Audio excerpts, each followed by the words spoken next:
اللي هقولهولك محدش قالهولك. انتي بشرتك مش وحشة، انتي بس جسمك بيصرخ. 3 اسباب علمية، وتالت واحد هو اهم واحد، وده السبب العلمي رقم 1: الهرمونات. لو بتعاني من حب الشباب اللي بيزيد وقت البيريد او الاسترس، ده غالبا خلل في الاستروجين والبروجستيرون اللي عندك. لما الهرمونز دي بتتلخبط، البشرة بتصرخ في شكل حبوب تحت الجلد او دهون زيادة.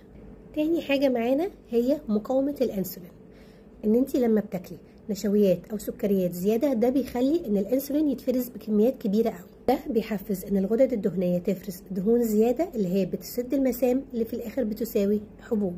اخر حاجه وهي هرمون الكورتيزول اللي هو هرمون التوتر. بتصحي من النوم مرهقه او متوتره زياده، فده بيساوي ان الكورتيزول عندك في جسمك عالي. كورتيزول عالي يعني التهابات، والالتهابات بتساوي حبوب وبشره باهته. مش لازم تشتري منتج ب 300 جنيه. افهمي السبب الاول وهتلاحظي الفرق. اكتبي في الكومنت